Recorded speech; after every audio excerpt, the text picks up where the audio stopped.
The great Tao flows everywhere, both to the left and to the right.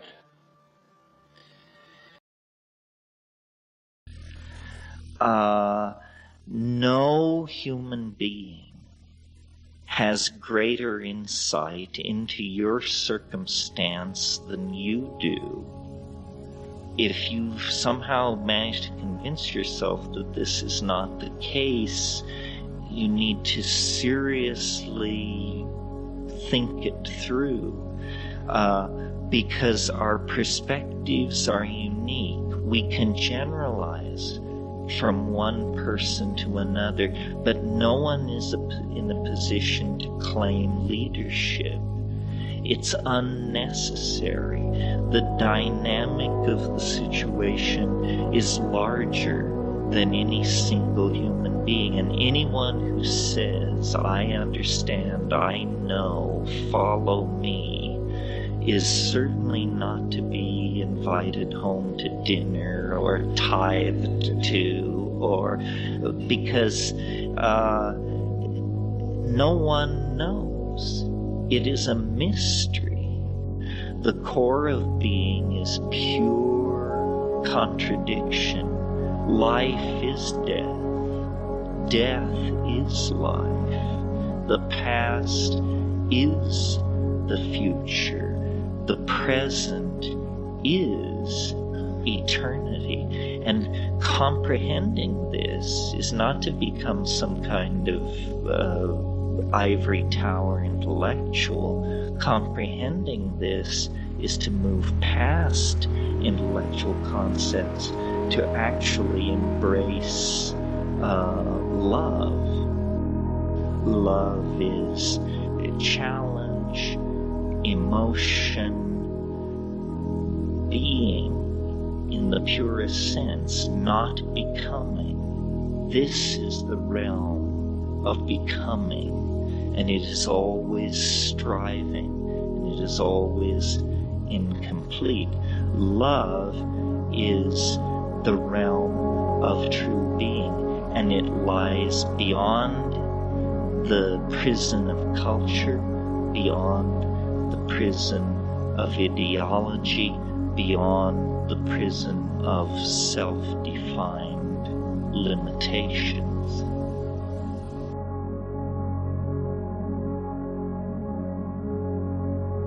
You really can't understand the future without the psychedelic experience. History seems to be becoming more and more psychedelic, if by that we mean self-complexifying, interconnected, proceeding along unexpected developmental pathways, more and more concrescent, more and more at the behest of the dynamics of emergent properties that are unpredictable. Alfred North Whitehead said it's the business of the future to be dangerous. And of course, as we approach the millennium, this is the subject matter of every pundit and public speaker and street corner orator, because though it is simply on one level an abstraction, a turn of a zero, nevertheless the calendar is the largest frame for our being that we allow the unconscious to generate. And the calendar is like a kind of geodesic structure inside of which being is caged. The Mayan calendrical cycle is coming to a close in 2012. In a way, on a scale of even tens of thousands of years, hardly to speak of millions of years, you could see our own calendar and the Mayan calendar as almost in lockstep, differing only in a small percentage in their choice of a millennial, or in the case of the Maya, larger turning point. So no matter where in the spectrum of epistemological sophistication you lie, there is, I think, a sense of enormous pregnancy in these times. Vast processes are being summed up, and whole new cards are being dealt into the game. Indeed, whole new players are entering the game. So this is sort of what I want to talk about, not as seriously as my sleep-deprived solemnity might imply. Let me say a little bit about this business of the archetype of the circus, and why I see that as conversationally a bridge for talking about the psychedelic experience and the unfolding future. First of all, the circus is a wonderful place for children. In fact, it's a celebration of the values of childhood, both individual childhood and archaic childhood. But it's also ambiguous. I'm sure my first awareness of Eros that I have any memory of was when I was a person so small that they were wrapped in a blanket and passed from hand to hand, and I saw a lady in a tiny two-piece spangled costume hanging by her teeth, working without nets up in the big top, and I got it. I got the Eros death dichotomy there. Similarly, in the circus, away from the light and the action, away from the center ring, are the exhibit halls, the thing in the bottle, the hermaphrodite, the fat lady, the goat-faced boy. In other words, realms of mutation, strangeness, dread for a child or anyone else with their wits about them, for that matter. And then the circus is a symbol for designated impropriety. When I was growing up on the west slope of Colorado, in the town of Paonia, every 4th of July is Cherry Day, without a hint of irony. And a carnival always came to town.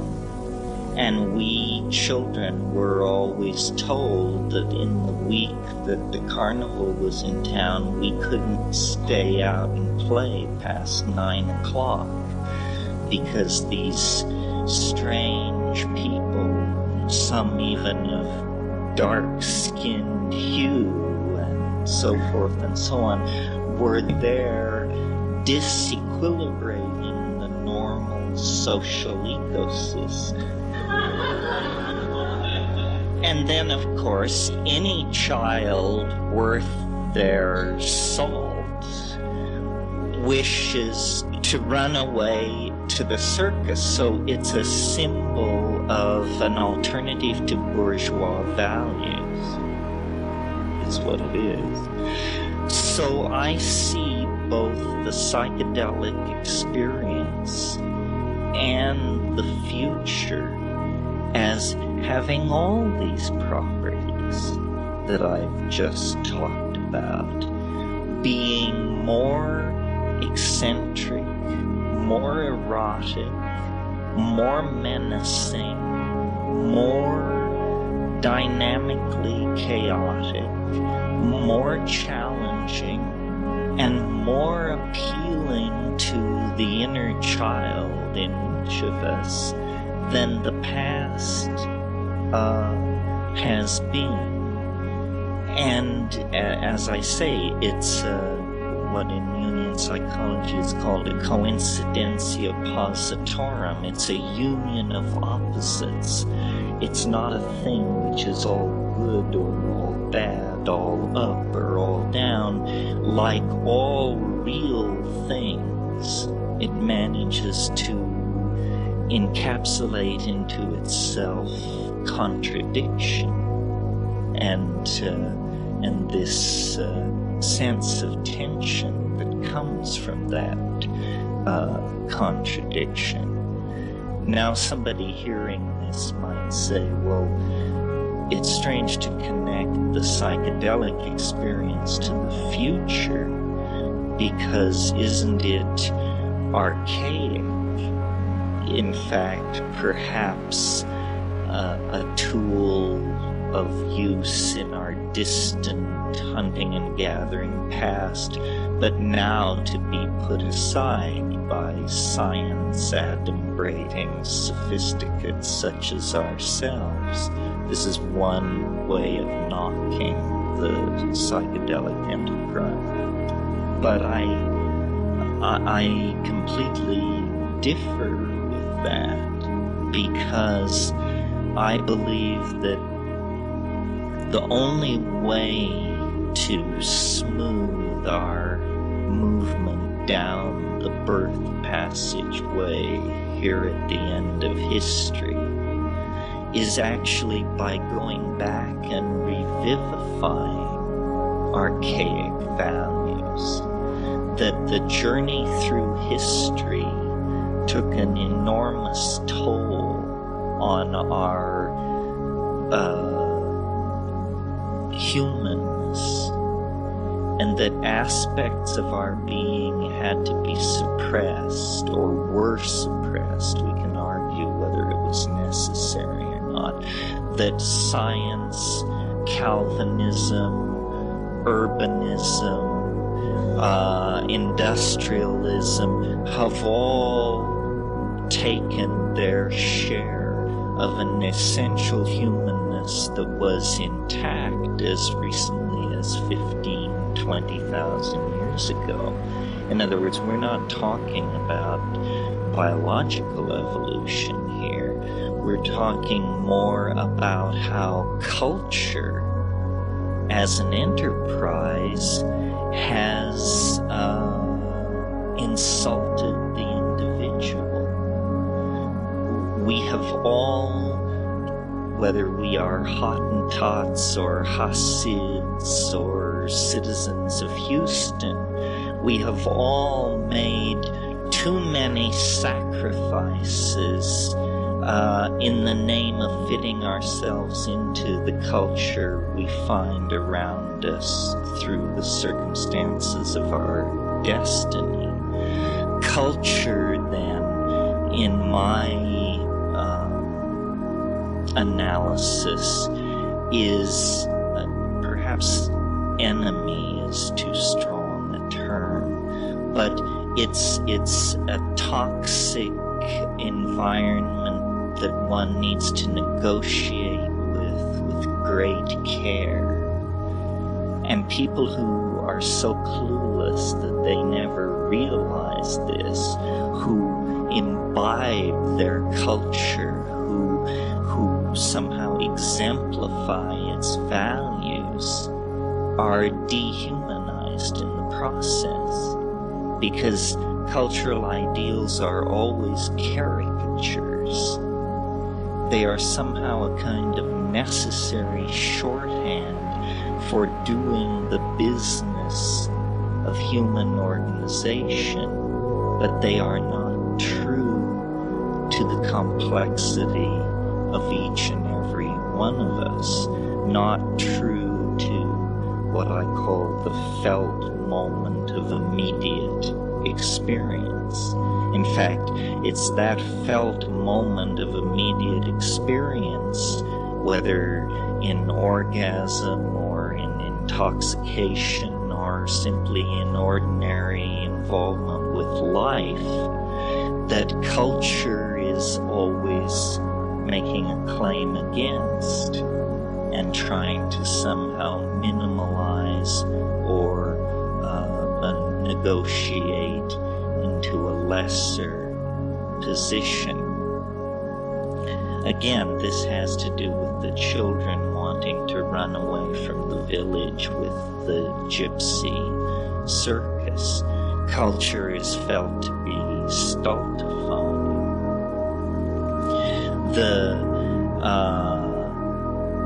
The archaic mode, and why I think it represents an ideal worth struggling to somehow bring back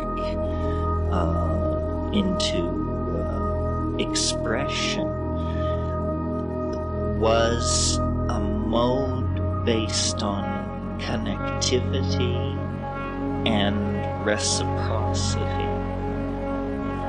And I have a very complicated theory of human emergence and evolution that I won't discuss here tonight. I've discussed it in the past in Boulder. But in a nutshell, I believe that our tendency to form dominance hierarchies and to operate with a high degree of brutality as social animals was actually interrupted by inclusion of psychedelic plants in the human diet, interrupted for perhaps 100,000 years, ending 15,000 years ago. And in that 100,000 years, when by omnivorously expanding our diet, we allowed psychoactive alkaloids to become part of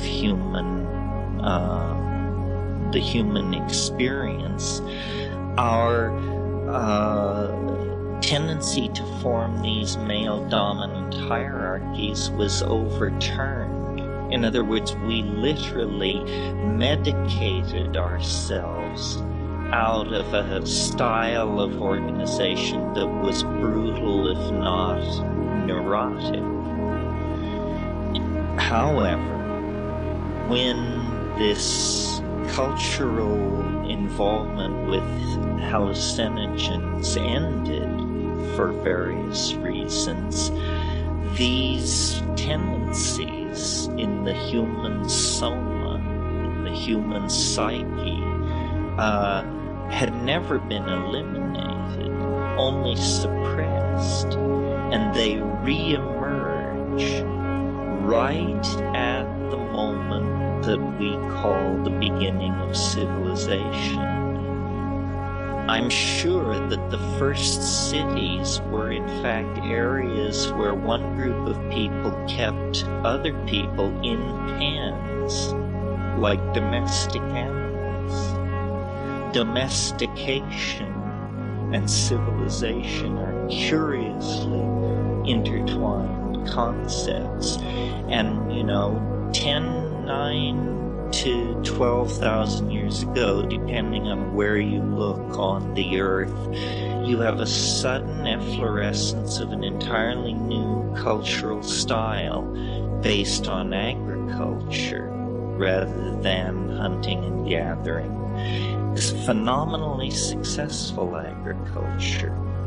a consequence of which is surpluses, a consequence of which is paranoia, because suddenly these surpluses have to be defended from outgroups.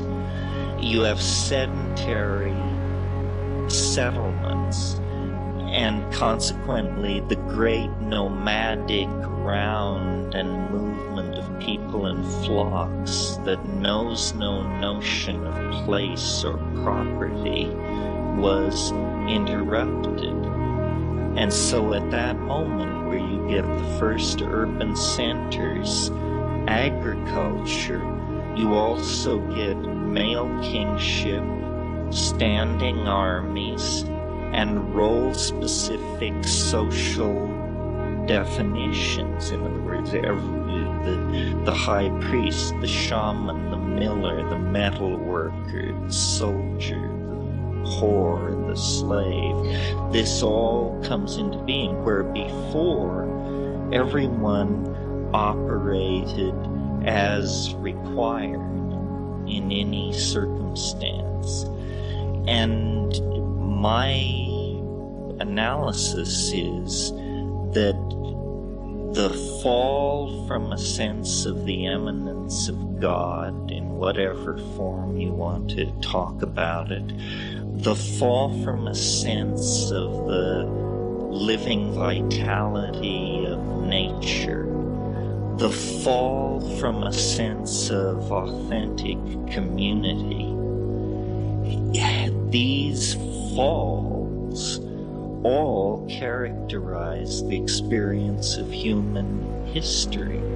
And we are now basically at the end of our rope. We can fall no further without dragging the entire enterprise of planetary biology into catastrophe. And so, according to some marvelous rule which must govern everything, at the last possible moment there's a compensatory reflex. There's a counterflow. And I think this counterflow in the West, I mean, it has many dimensions. This is a hideous simplification, you understand. But the counterflow in the West has to do with this incredibly pretentious and self-righteous science, which named itself anthropology, sailing forth about 100 to 120 years ago and beginning to gather up all the detritus of the destroyed Aboriginal cultures, their cooking utensils, their origin myths, their hunting implements, and yes, by golly, their medicine kits. And the importation of these medicine kits and all this anthropological and ethnographic data back into the core of Western civilization was an authentic situation of a Trojan horse. Because inside these apparently harmless objects and plants was lurking the long-banished demon of community, egalitarianism, care for the earth, all the things that had been compromised by the march towards scientific positivism and the present scientific civilization. And in the course of the 20th century, this has been an enormously hard-fought social issue. Do people have the right to explore their own minds for spiritual or hedonistic purposes, absent the guiding hand of government? And many people, reasonable, decent people, have expressed puzzlement as to why the establishment is so resistant these apparently harmless stay-at-home activities, largely.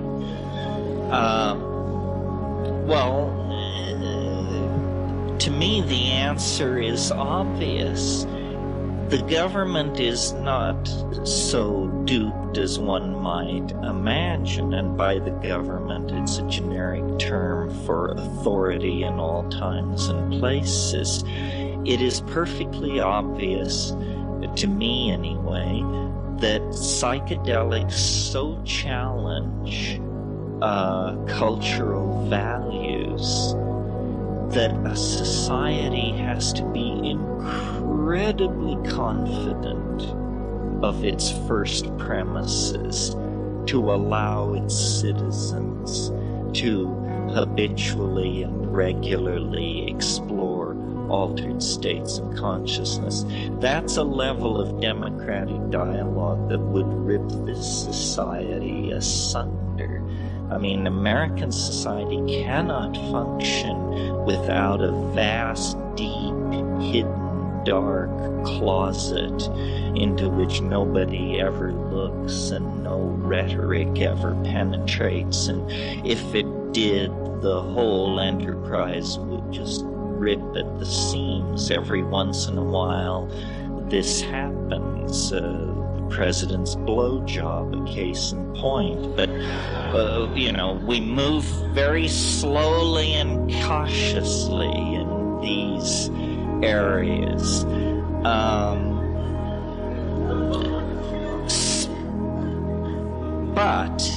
But nevertheless, curious intellectual elites feeling the existential ennui imposed by scientific materialism have made special rules for themselves. And throughout the 20th century, we have had the phenomenon of bohemian culture, experimenting with sexual mores, experimenting with intoxicants of various sorts, experimenting with ideas. And I mean the bohemian community in a little larger sense than simply the artistic community, because there has always been a bohemian community in science as well. Renegade scientists, the Rupert Sheldrake's of the world, represent essentially the denizens of scientific Bohemia.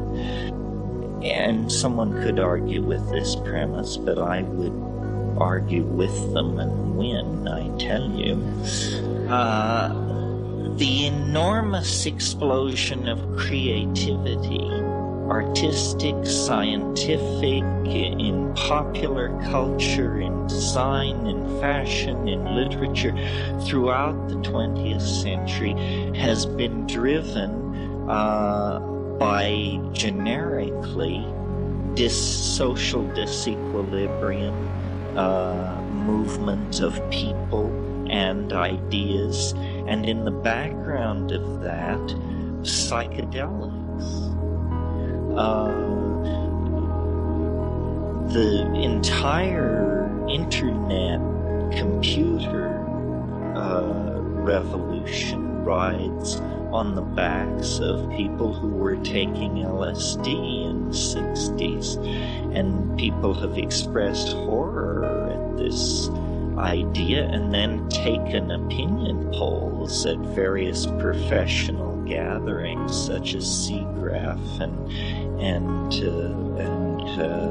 Comdeck and gatherings like that, and had this insight confirmed overwhelmingly.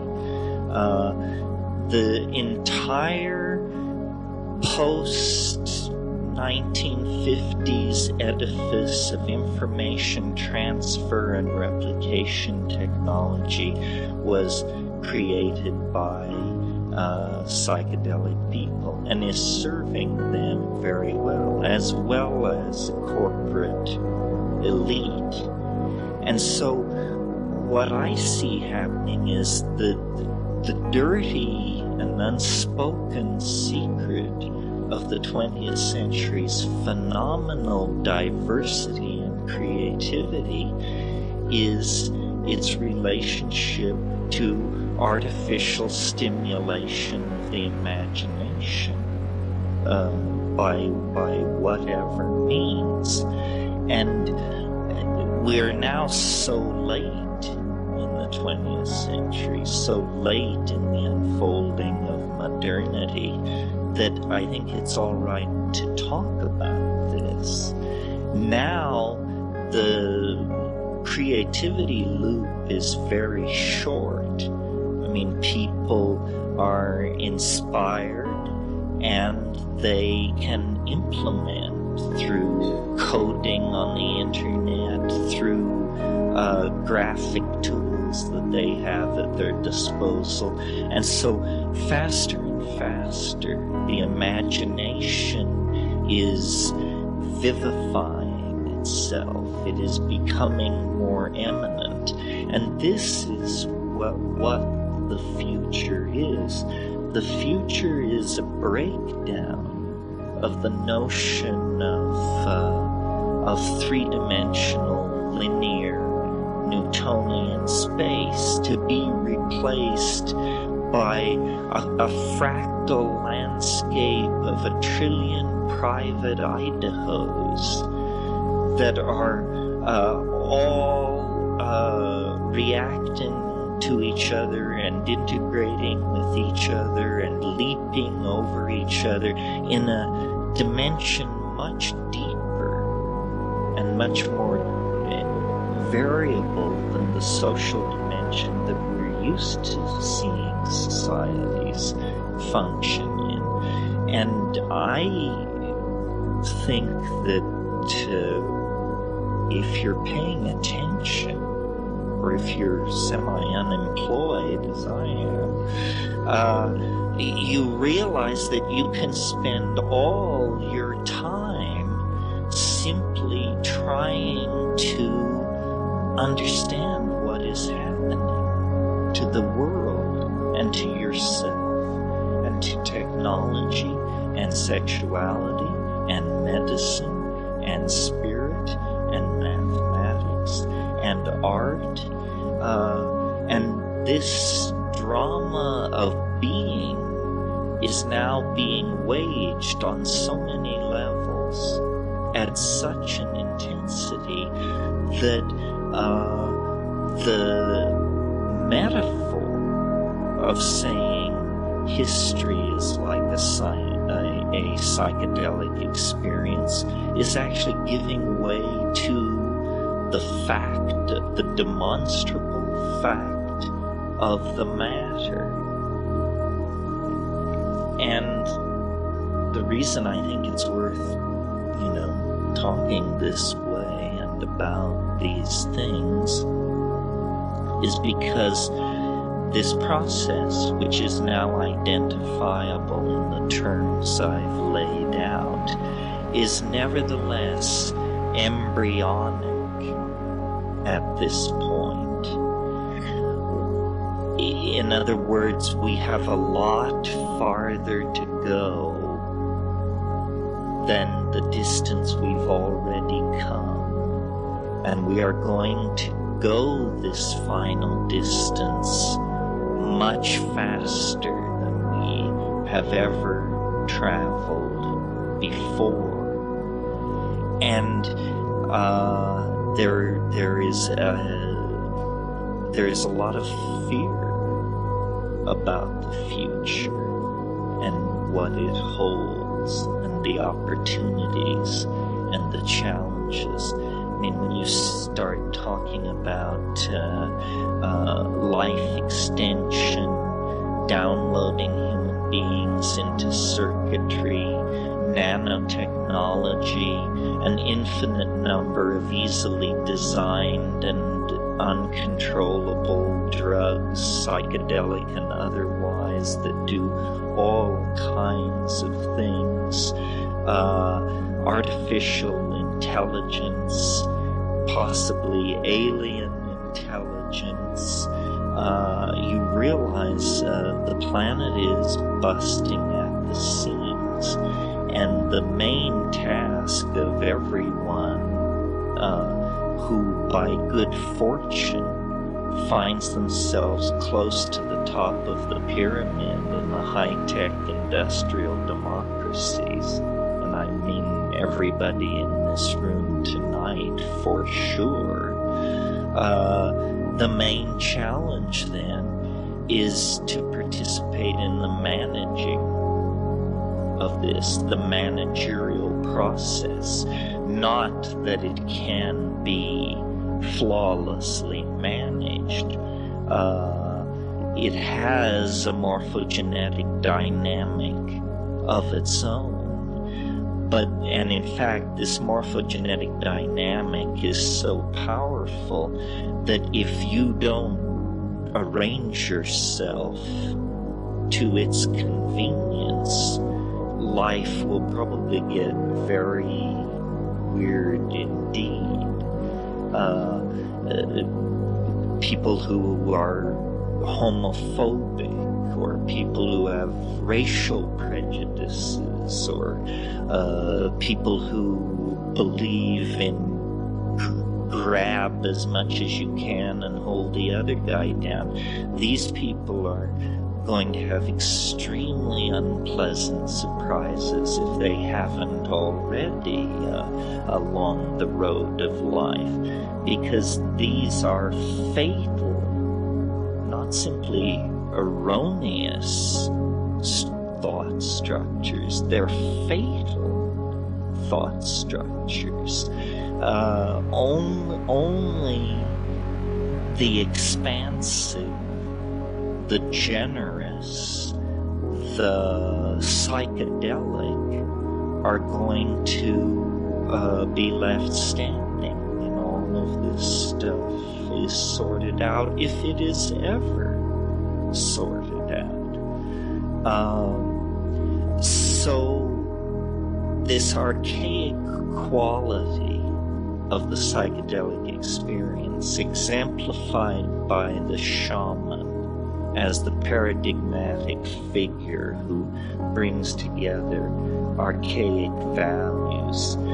The shaman is, I think, the icon that might ease the transition into this new order of information and being, because I think shamans have always stood in a position relative to the other of being sort of the advance scout for their cultural group or their tribe.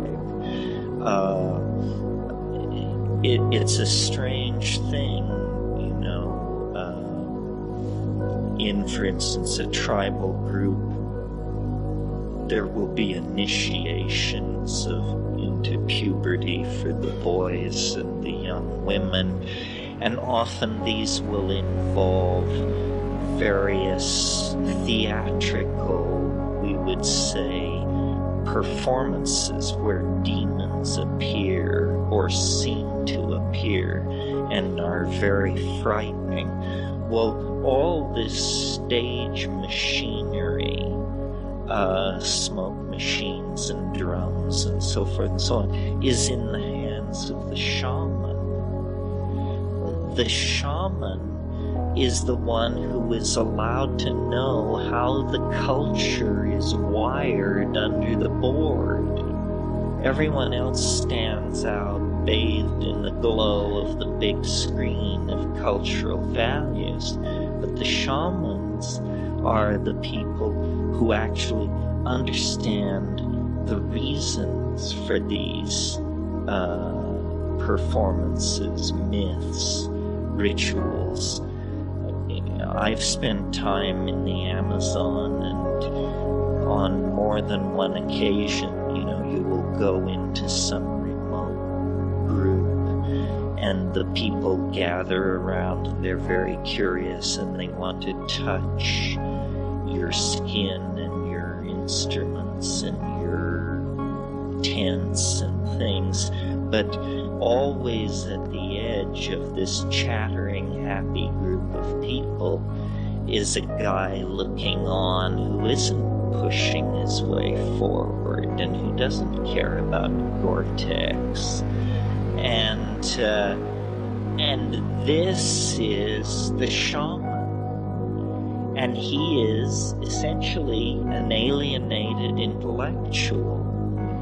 And he observes the behavior of his culture from a higher point of view. And in fact, if you know anything about shamanism, you know that worldwide it explores motifs of levels, transition, ladders are climbed, sacred trees are climbed, magical flights to distant realms are accomplished.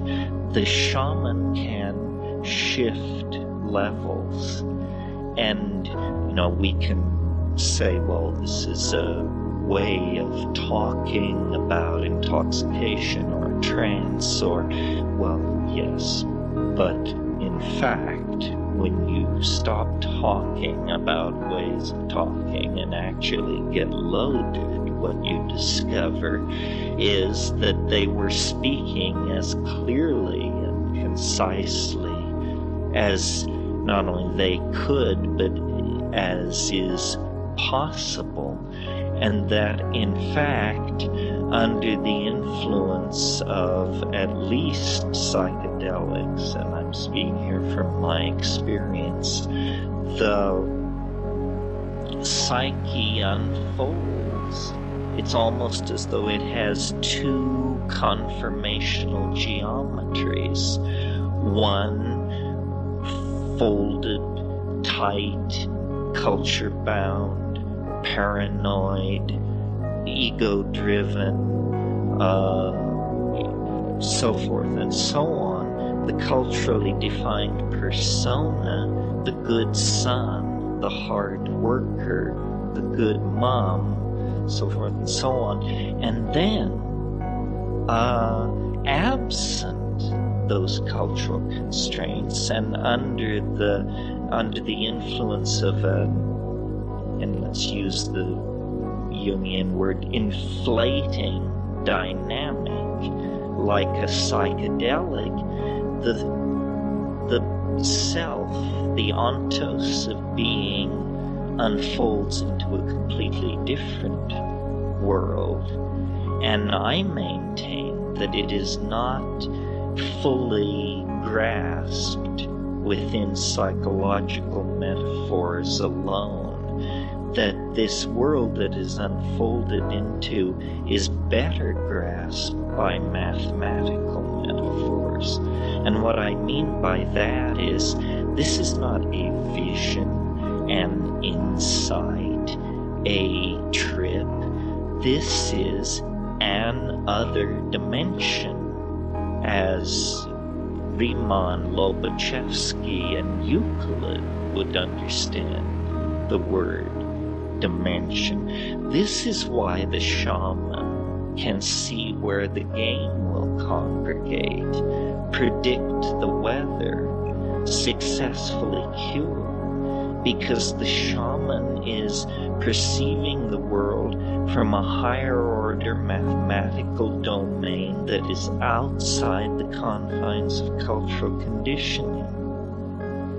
And just, where am I going with this? We're close now. The learning curve was steep, but now a storm-battered cabin. Where this is going is this evolution of the shamanic hyperdimensional type out of confined culture is a fractal model for what is happening to us here at the end of history. We are trying to build not a class of shamans, but a shamanic culture.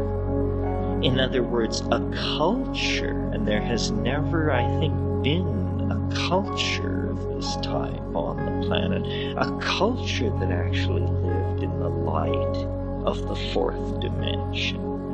Not as passed down through a shamanic class, but as a component of the felt experience of every single member of that culture. And that is what this spatial displacement of locality is about, how our minds are spreading over the planet. We are losing our association to our genetically endowed primate bodies. We are no longer, our gender self-definition is no longer bound by biological destiny. Our political institutions are designed to free us for class transition. We are in this act of expanding to fill a larger mental space, and this is a huge thing. I mean, you hear about the paradigm shift, but we're like barnacles on the whale of the paradigm shift, and it's very hard for us to orient toward what is happening. We each think we're having our own private adventure with our career, with our sexuality, with our philosophical understanding, with our psychedelic voyages, with our spiritual teachers. But in fact, notice that everybody else is going through something very similar. And the payoff of all of this, I think, is a more comfortable mode of being, that we really do feel the weight of some kind of original sin. We are cast from paradise. We feel flawed, and if we aren't flawed, we rush to invent flaws. So, if agriculture didn't do the trick, then phonetic alphabets surely will. And if that can't, how about monotheism? And if that can't, how about science? And if that can't, how about political correctness? And on and on and on. We flagellate ourselves for our perceived inadequacies, define ourselves as apart from nature, a fallen creature. And we say this came from the church or the corporation or the king, but everybody participated in this particular thought crime along the way. I mean, there were few brave heretics who held out against it.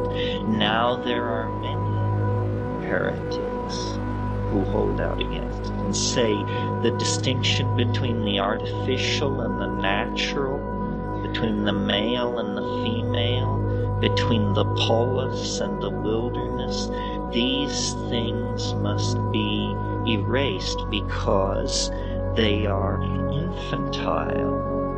They are the things of childhood.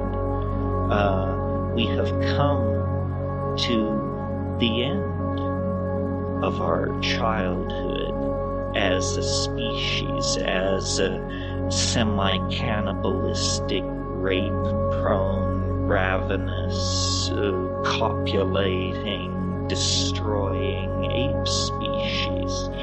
Business along those lines is a sure bullet in the head for every man, woman, and child on this planet within 500 years, no question about it. And so, what we pride ourselves on is our flexibility. Well, by God, we're going to be put to the test.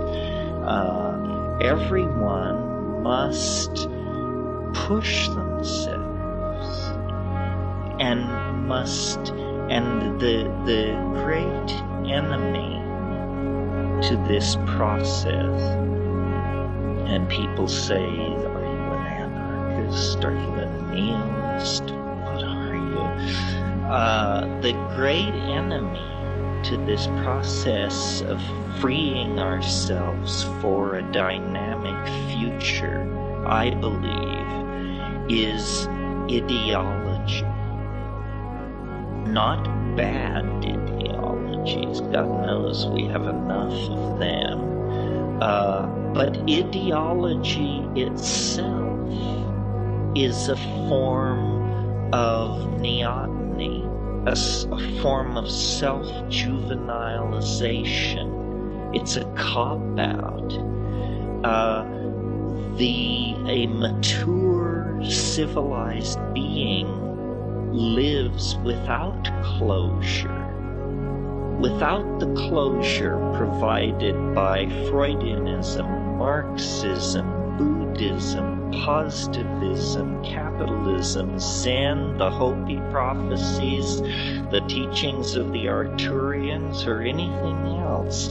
Living without closure is honest living, and it's uncomfortable because there's something about the anal retentive primate mind that we want to button it down, you know, and say, well, it's this or it's that, with no sense of irony, no sense of scale, no tongue-in-cheek approach at all. I mean, if you met a termite who aspired to understand the cosmic workings of the universe, you would just roll your eyes at such a naive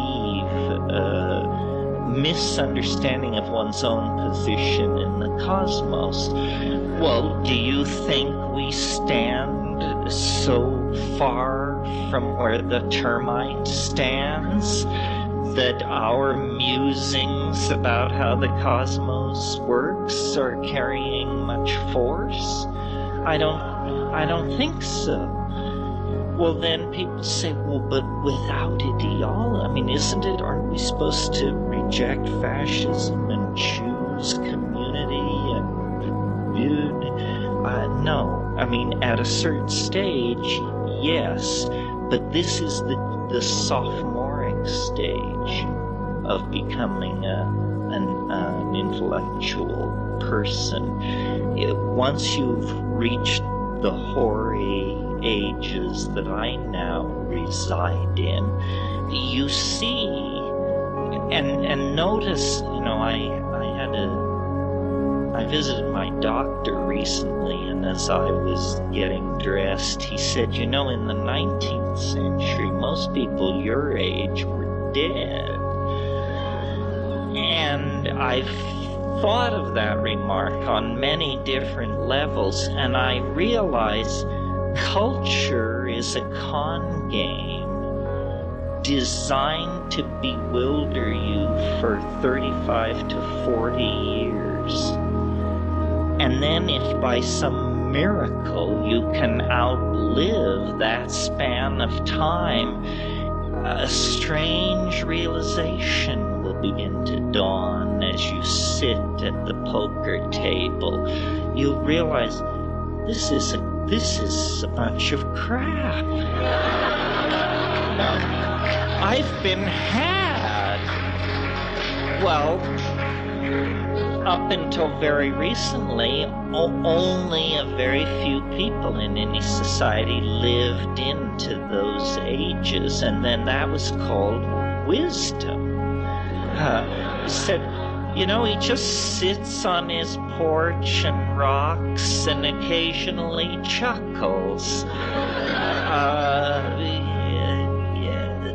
But now, because the cultural dialogue is so frank, and because so many people live to very ripe old ages, the biologically generated con of culture is being seen through, and the falsity of ideology is exposed for what it is, something that you bamboozle children with for 30 years. But beyond that, it doesn't serve. Well, so then what is to fill this void that has always been filled by passionate convictions, regardless of what they might happen to be? What is to fill the void is what I call, and I mentioned it earlier, the felt presence of immediate experience. The felt presence of immediate experience. This is sufficient. It's hard for us, armored as we are, and defocused from the moment as we are by our previous imbibing of toxic cultural values. Occasionally we touch this. Well, I think psychedelics are the way back, that you can train yourself, and there may be other roads back, meditation and so forth, but psychedelics is the fast track, I would argue, to a sense of here and nowness, a sense of bodhi mind, a sense of stillness, a sense of connectivity to the Gaian intent. And with that, the morphogenetic dynamic that is unfolding becomes exhilarating, adventuresome, trust. You can reach down into it and trust nature. Without it, it's all paranoia, and should I stockpile food, and what should I do with my investments, and where am I going to run to given this catastrophe, that catastrophe. People are so agitated by the notion of the end of the world, and yet don't seem to notice that the end of their world is a pretty sure bet. Most people are dead. I hate to be the one to break it to you. Whatever dead means, we don't know. But most people are in that condition. And so it shall come to us, presumably, in one form or another. Well, compared to your own self-extinction, issues like the end of the world seem like fairly abstract political matters. So I think that corporate capitalism and object fetishism, which seem to be two human traits that cross-fertilize each other, are run on anxiety, and that this anxiety trivializes what it is to be human, and that all of nature waits upon human beings to awake from the delusion of history and to re-embrace the living processes that nature represents. And the medium of exchange are the psychedelics. They are very mysterious. Anybody who thinks they simply, through perturbation of brain chemistry or something, allow, repressed material from the personal unconscious to come into focus.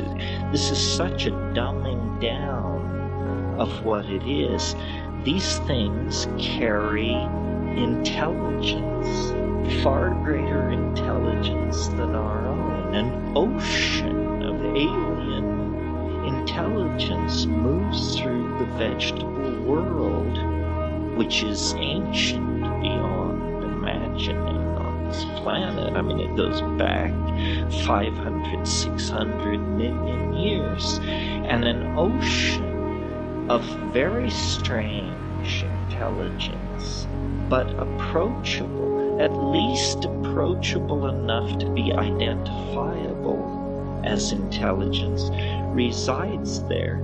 And we have wandered from this, and in our hubris built these paranoid schemes into our behaviors that I call cultural values, and they have pushed us now into very precarious places. So it's time to come back. And, this is pretty eggheady stuff. You can't shout this on the street corners. But as I said, we represent the upper 5% of the pyramid of privilege and connectivity on this planet. And if we can begin to talk this way, think about things in these terms, transcend ideologies, we will move forward, and we will assuage the anxiety of those less fortunate and further down on the social pyramid. And I'm really serious about this ideological thing. I mean, because I see that there's a kind of bifurcation, which I almost said ahead, but no, we are in this bifurcation right now. And it's whether we shall fragment into cult or embrace this thing I'm talking about, which is living without closure. Cult is no answer. Cult is the old answer repackaged in smaller sizes. No human being has greater insight into your circumstance than you do. If you've somehow managed to convince yourself that this is not the case, you need to seriously think it through, because our perspectives are unique. We can generalize from one person to another, but no one is in a position to claim leadership. It's unnecessary. The dynamic of the situation is larger than any single human being, and anyone who says, I understand, I know, follow me, is certainly not to be invited home to dinner or tithed to, or because no one knows. It is a mystery, and a mystery is not an unsolved problem. This is what science has led us to assume. All mysteries, you hire people, they gather data, the mystery goes away. Only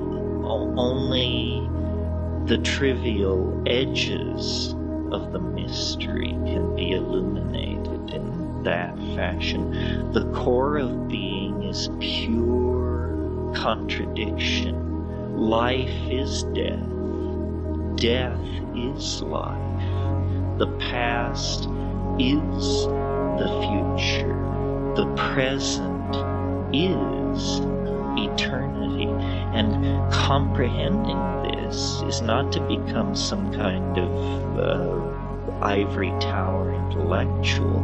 Comprehending this is to move past intellectual concepts to actually embrace love. Love is what waits beyond abandoning the search for closure. Love is not closure.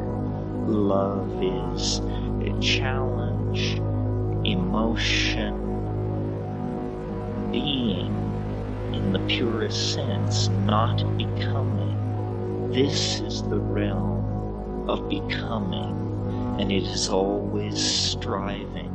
It is always incomplete. Love is the realm of true being, and it lies beyond the prison of culture, beyond the prison of ideology, beyond the prison of self-defined limitations.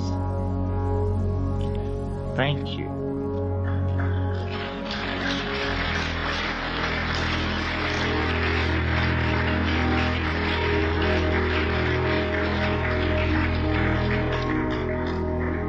The richest part of this for me is dialogue, because that's where I know what I think, sort of, but I don't know what you think, and I'm rarely not surprised. So if anyone would care to hazard a question.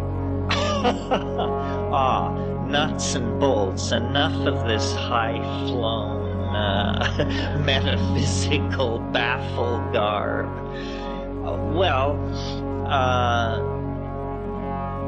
The question is, what flavor do I recommend? And I believe I intuit the questioner to mean, what psychedelics do I prefer, and would I say a few words about it? Is that correct? Yeah.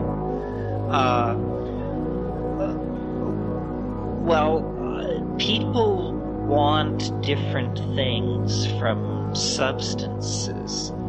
And, substances sedate, stimulate, provide erection, stamina, all kinds of things. The indole hallucinogens, the alkaloidal hallucinogens, comprise a very small family of molecules considering the vastness of molecular nature. And they all have structural similarities. And I'm thinking of LSD, psilocybin, DMT, harmaline and harmine, the beta-carbolines, ibogaine, and that's about it. Now, the only psychedelic not quite the only, but one psychedelic substance left out there that has a noble pedigree is mescal. It is an amphetamine. It's related, but different enough to fall into a different category. Another exception, the new kid on the block, is the alpha-salvinorin, the constituent of salvia divinorum. And this is truly a wild card in the deck. No diterpene was known to contain psychoactive properties until this one was discovered, and it's molecularly totally different from all other known psychoactive substances. And so it is right now a great object of discussion and deconstruction in the laboratory. But I mention these things in the interest of thoroughness. The main trail is psilocybin, DMT, and DMT made orally active through being complexed with an MAO inhibitor like harmine. And what I mean by that is DMT is smoked for its effectiveness. if you eat it, it's destroyed in your stomach. There's no psychoactivity.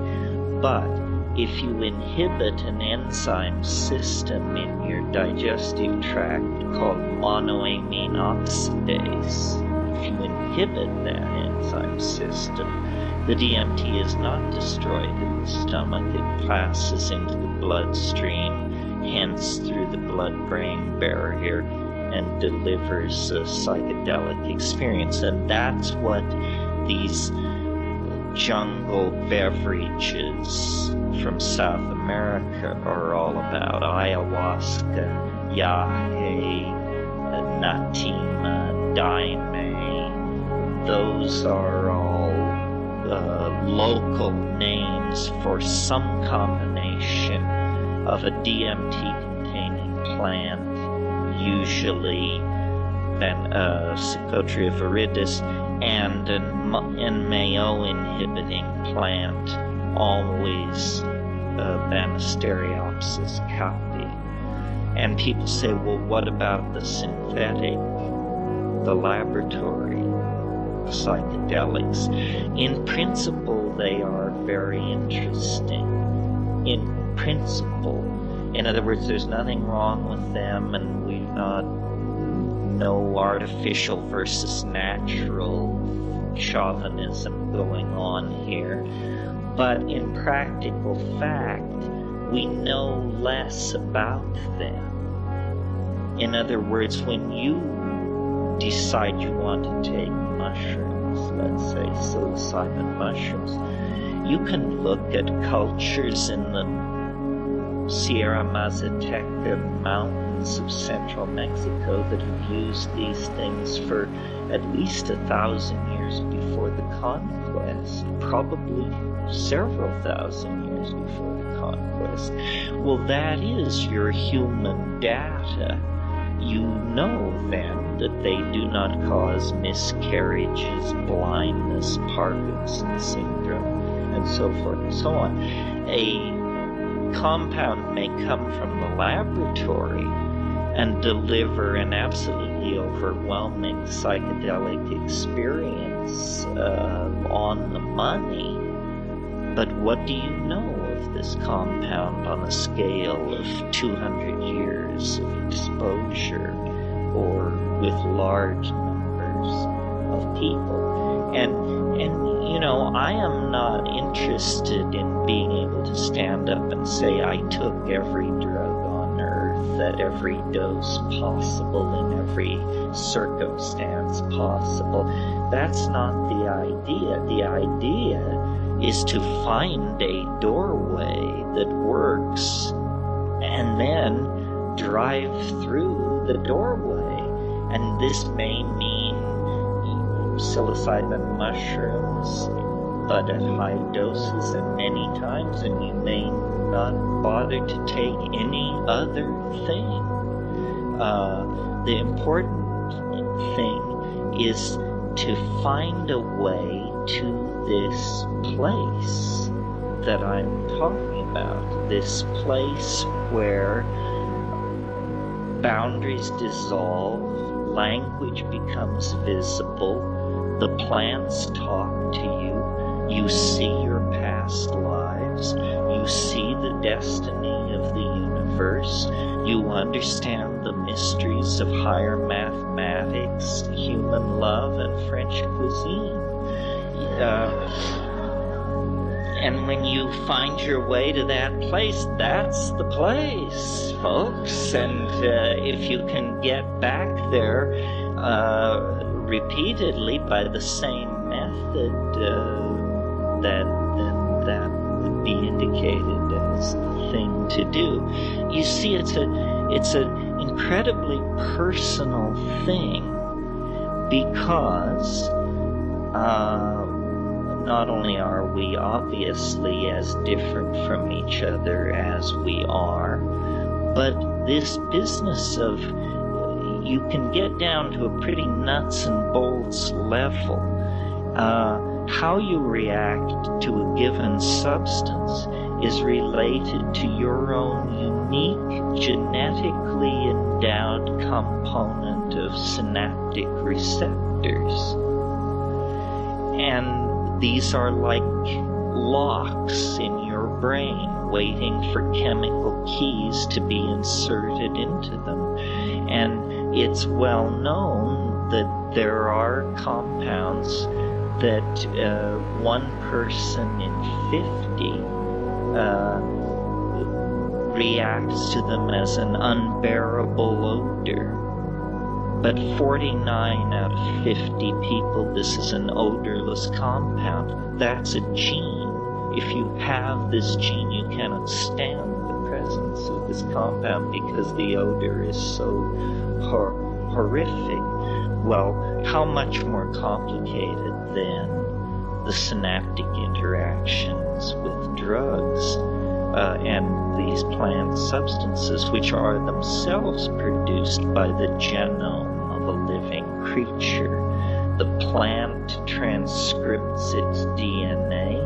Part of that transcription process calls for the production of these low molecular weight alkaloid compounds, and then you enter the food chain, and it moves out of plant tissue and into primate brain tissue, which has been hammered by evolutionary selective processes for millions of years in many different times and places. And so it's a unique thing. So there is, when you get into the psychedelic path, if you want to put it that way, a period where I think people do try different things and different circumstances, but the idea is to quickly figure out what works for you and then use that tool judiciously and respectfully and with attention. And these things are remarkably harmless. I mean, pharmacologically, medically speaking, these are some of the most harmless compounds that are active in organic nature. Someone once said to me, they said, if you want to understand LSD as a chemical in terms of its power, imagine the Empire State Building being ripped apart in a half an hour by one ant. An ant that could demolish the Empire State Building in 30 minutes. That's how powerful LSD is as a molecule compared to a 145-pound human organism that it is taking from base to Buddhahood in an hour and 45 minutes, you know. Well, that was a long answer, but an important operational question. Well, this is interesting stuff. I'm in a contradictory position, which is exactly where I should be. Because, you know, if you talk to me, and many people are disappointed when they have this experience, I'm not friendly to all the weirdness being peddled in the intellectual marketplace, not friendly to the face on Mars or to the recent discovery of Atlantis, or not, I mean, I'm a show me kind of guy. And then people say, well, you're some kind of you're like a scientist or something. No, not exactly. I also have a very long and strange life of my own that's been lived in weird places with strange people and bizarre drugs. And I have seen absolutely confounding things. I have seen objects change from one thing into another. I've experienced uncontrovertibly telepathies of certain forms.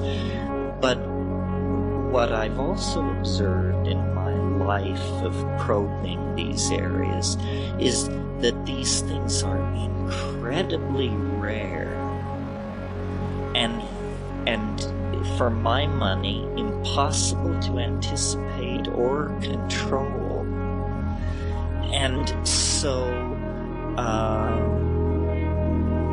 ultimately, I think mind is the ground of being, but we do not understand what mediates its intransigence. In other words, if the world is an idea, why isn't it the way we want it to be? Why is it so resistant if it is so plastic? So my approach has been, and I recommend this to you and to especially young people who are just starting out into the jungles and ashrams of this world, here's how I operated. I investigated the weird by rational means, and I was never a believer. And my theory went like this: the truth is the truth. It does not require the cooperation of Terence McKenna.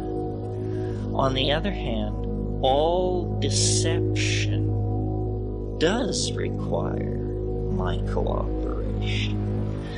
So lean as hard as you want on the flying saucer witness, the guru, the method. Lean as hard as you want, because the real thing can take your leaning. Truth will not crumble before your critical onslaught. Bullshit will. And it drives me crazy when people approach a given, let's say, spiritual or paranormal phenomena reverently, with eyes averted, never asking the hard question, never slamming it. And then, of course, mountebanks, frauds, charlatans get the upper hand in that situation. So I say of a spiritual doctrine, a anomalous phenomenon, a spiritual teacher, kick the tires, honk the horn, drive it around the block. The truth can take and will pass all tests. And here's the good news. Some people think that if you have that attitude, the mystery will be not found, that it will retreat ahead of you, that you will be left in an existential desert. Not so. I'm the living proof of that. I was as hard-nosed as I could possibly be. I was as brutal as I could possibly be. And there is unimaginable strangeness. Not at Zenebelganubi or Proxima Centauri, but, North Denver. Phenomenal weirdness haunts the world nearby, and you can find it if you are not distracted by false weirdness. And there is so much false weirdness these days that I feel almost like I'm trying to save people from the clutches of all this New New Age banditry that's about. So that's that. Well, at the risk of dragging the reluctant into places they didn't think they'd go this evening, this is a fascinating thing. I mean, this is close to my heart, this question, because, first of all, let me background this as I understand it for you. Probability theory is a way of understanding nature that has been evolved primarily in the last couple of 100 years, and it is the primary tool of modern science. And roughly it works like this. If you want to know something, like let's say how much electricity is flowing through a wire, the way to find this out is to measure the electricity 10 times, add those numbers together, and divide by 10. You now have a number called the average voltage moving through this wire. Now you might immediately notice that this number need not be identical to any of the numbers which you added together. In other words, it does not agree with a single measurement that you made. It is the average of those measurements. Now, I maintain that science has made a fundamental error. It's an understandable error, but it's not a forgivable error. And the error that science has made is this: in the application of probability theory to nature. Probability theory assumes, on the basis of no evidence, but for purposes of simplification, probability theory assumes that when you make a measurement does not matter. That to specify that the measurement of the voltage moving through the wire was made on a Thursday rather than a Tuesday is utterly irrelevant to the question how much voltage is flowing through the wire.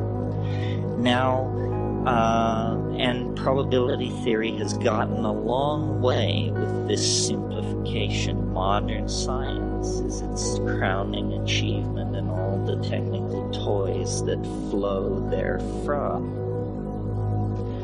But for 50 years, it's been well understood by at least some people that truly complex phenomena just do not yield to this method of analysis.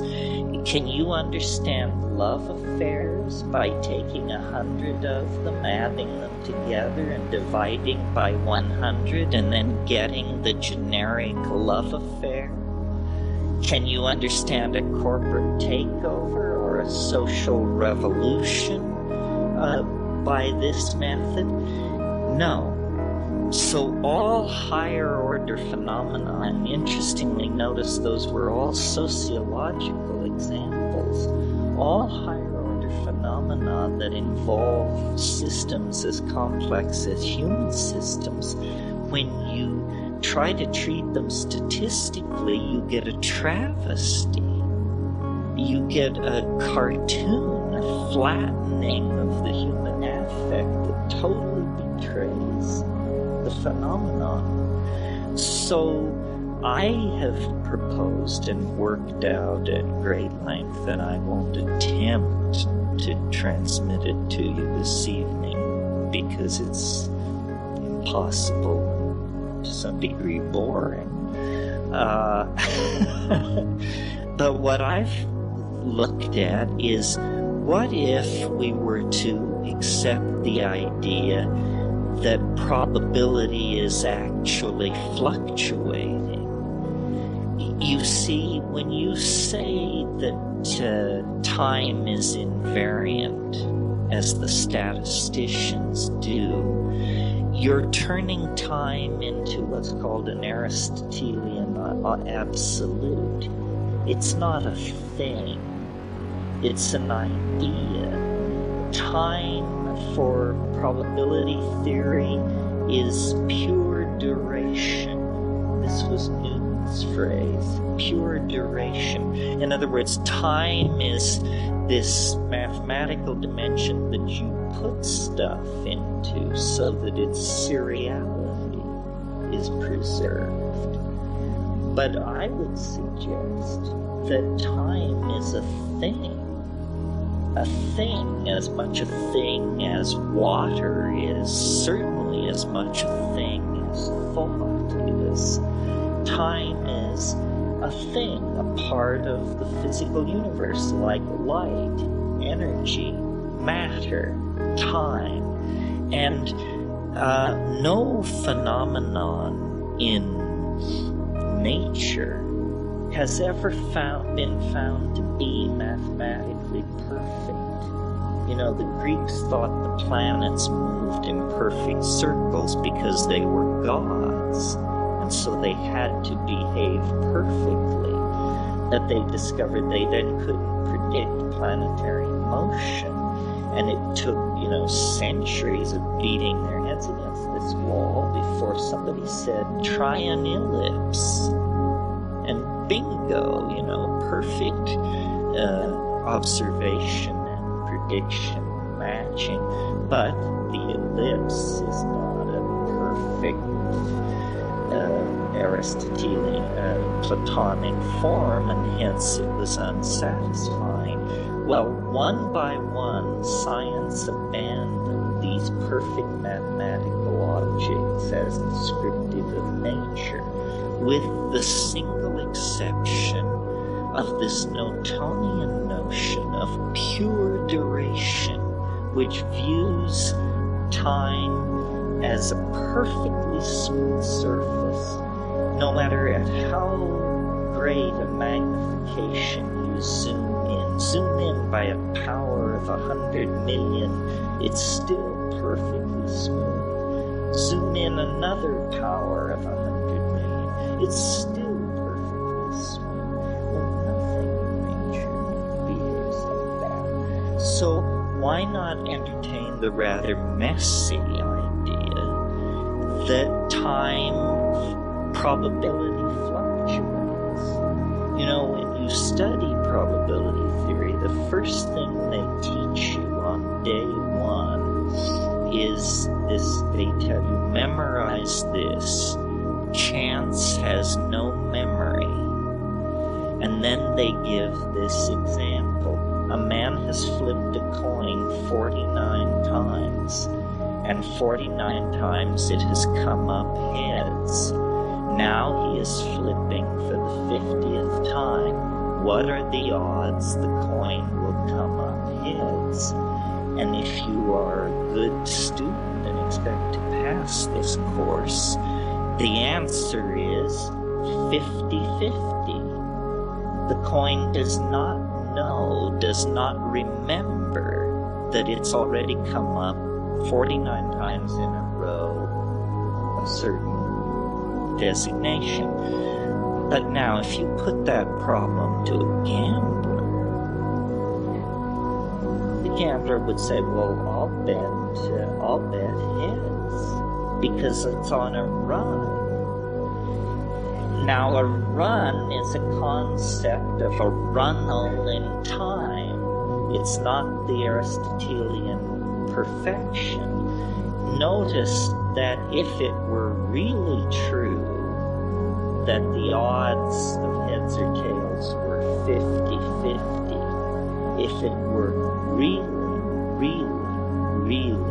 true in the Platonic universe, then the coin would land on its edge every single time. you have to haunt some really low bars to find surfaces so sticky that the coin will land upright every time. And then you take this to a statistician. You say, why doesn't the coin land on its edge each time? And they say, well, there were secondary factors. And you say, well, what are they? And you say, well, we don't, obviously they're there because it was one or the other. And you get all this flim-flam. So I think, and this leads into deeper water, I'm the proponent of something which I call novelty theory. And novelty theory is the idea that over long periods of time, complexification is actually favored over entropic dissipation. And the one way I say this is I say nature is a novelty conserving engine. Nature, having once produced something interesting, a new molecule, a new species, a new form of matter, nature will tenaciously hang on to that. Nature does not easily allow herself to be pushed backward. Occasionally there are speed bumps, there are hesitations. It's not a smooth ascent into complexity, but every time the vector of complexity is deflected, it quickly rights itself and returns to the process. And I maintain that we ourselves are a manifestation of this phenomenon, that after organic evolution running for 700 million years on the surface of this planet, the nature's preference for novelty, nature's conservation of complexity, has led not only to extremely advanced higher animals with superb binocular vision and muscular coordination and acoustical skills, and but also has added the new sheen of cultural epigenetic behaviors, tool making, mathematics, music, dance, theater, humor. And so people say, well, your belief that we are on a collision course with some kind of singularity of complexity, doesn't that seem to you highly improbable that in the entire course of the universe you would happen to find yourself so lucky as to be in the immediate domain of a concrescent complexification? And the answer is no, we are part of this concrescent complexification. In other words, the presence of tool-using, language-using, culture-building animals on this planet is the intimation of the approach of the other. We are the outer edge of the shock wave of eschatology. Nature has pulled us forth out of being as simple witnesses to a much more complex phenomenon still to come, of which we will be a part. And I think that eventually I feel very confident, not of necessarily the mathematical details of my formulation of this theory, but that it will be found that there is built into nature, just like the speed of light and Planck's constant and the charge of the electron, a preference for the conservation of complexity. And if that's true, you see, without kneeling down to anthropomorphic gods, we can abandon existential nihilism and all this rap about how we're the chance witnesses lucky to be here and the universe is flinging itself from meaninglessness to greater meaninglessness. No, not at all. Suddenly, we've uncovered the thread of the cosmic drama. Nature loves complexity. We are in our hood the most complex game around. Therefore, nature loves us. And immediately an ethic is implied. That which preserves and advances complexity serves the universal purpose. That which degrades, betrays, and destroys complexity serves the negentropic tendency that nature, at least organic nature, that I maintain all nature, is struggling to overcome. So this is very exciting to me, that we could uncover an ethical vector in the universe and align ourselves with it.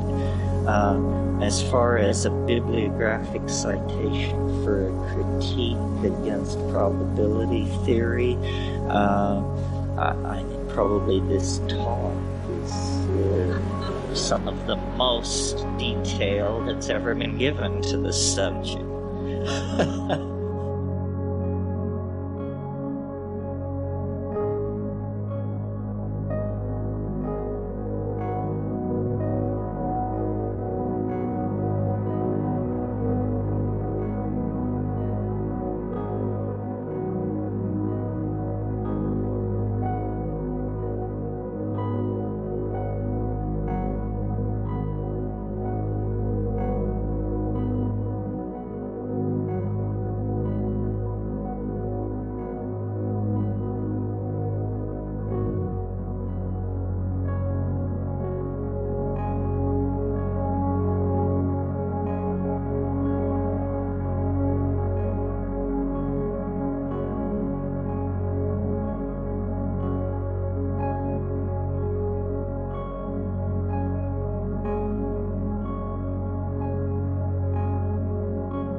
It's just an image. And I went ahead and locked it. I don't want to select it. So I'm going to lock this background because I don't want to select it. And then I am ready to go ahead and start with the armature. The armature is exactly the way I created the arm in the other video. So let's go ahead and get started. I am going to go to object mode, add armature, and it just creates a single bone, and that's okay. That's what we want. I'm going to zoom in on this and place it right here, right in the center of the hip. Sorry, we're going to go to edit mode here, grab the top, and then go ahead and move it. I'm going to hit G to move, and then I'm going to move it to about where the top of the hip is. In this case, maybe to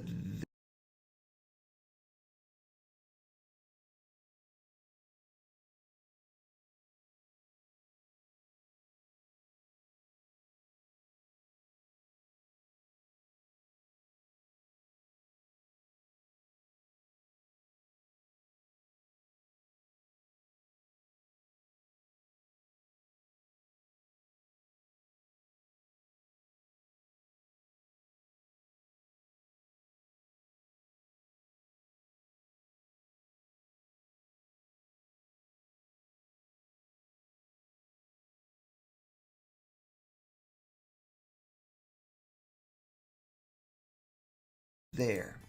And that will be our main hip bone.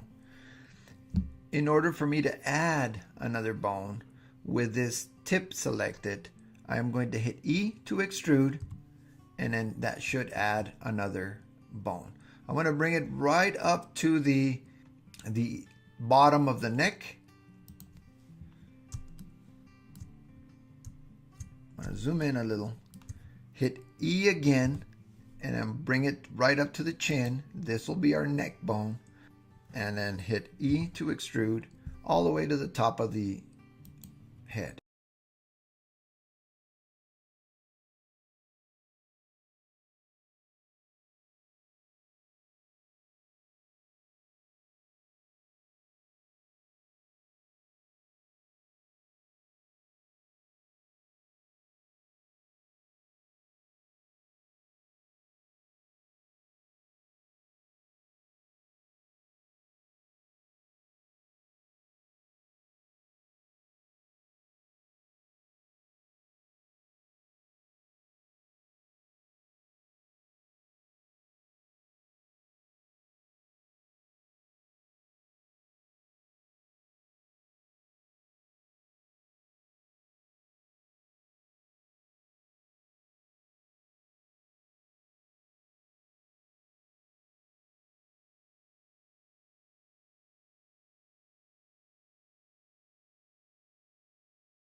So that's her main spine.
from the hip to the body or the torso, and then the neck, and then the head.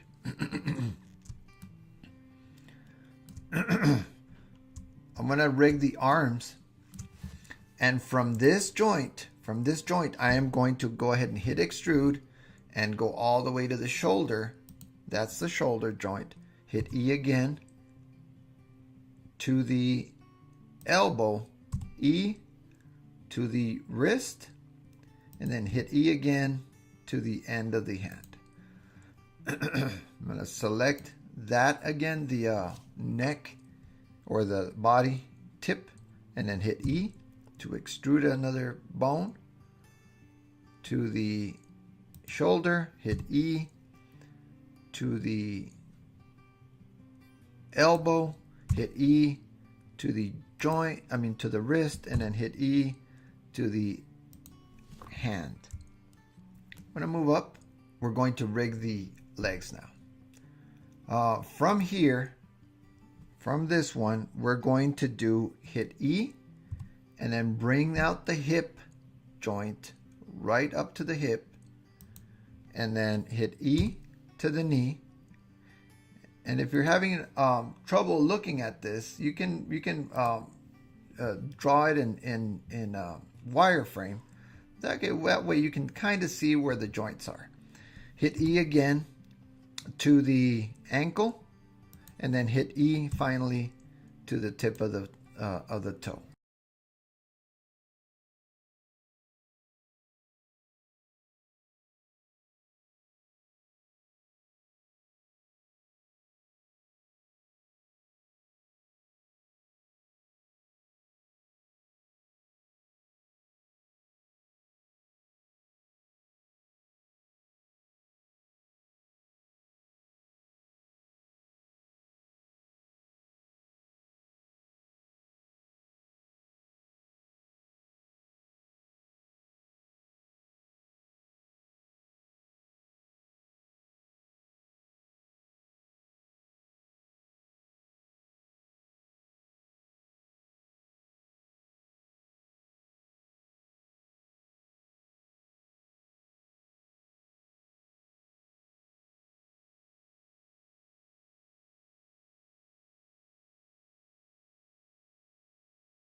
grab this one, rotate the arm, rotate the other arm.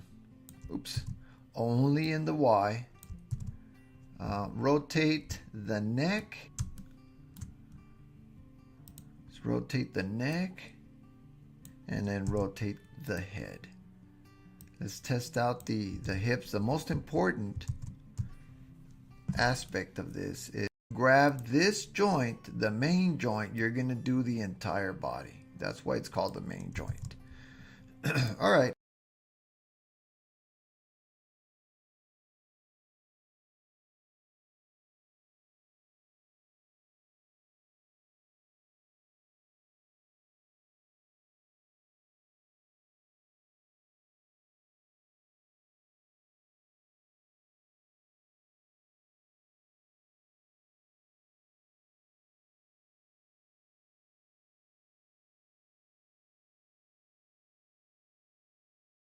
Everything seems to be working. The next step is to attach all of the body parts to the joints. Right now, if I select the armature and I move it, nothing goes with it. And that's okay. We haven't attached it. So I'm going to select the entire body, all the body parts, and then I'm going to shift click on this armature and then hit P. Command P to parent. And we're going to parent armature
form with empty groups.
And now if we select the armature and then the body goes with it, but when we go to pose mode and I select the upper arm, nothing goes with it. Nothing has been attached.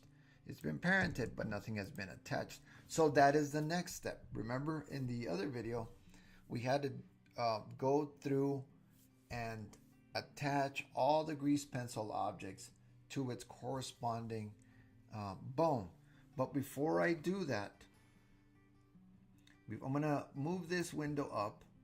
Before I do that, what I want to do is go back to edit mode, select each bone and name it.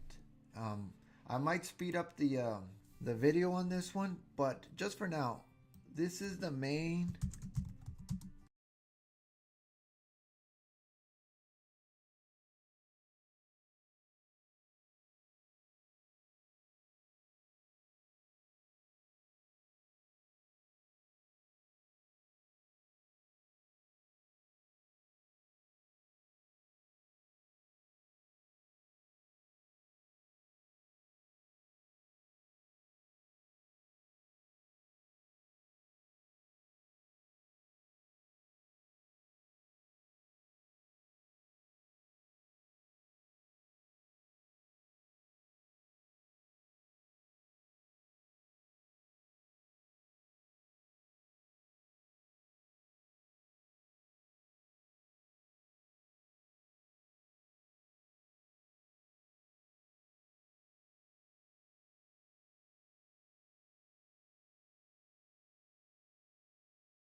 And then this would be the body.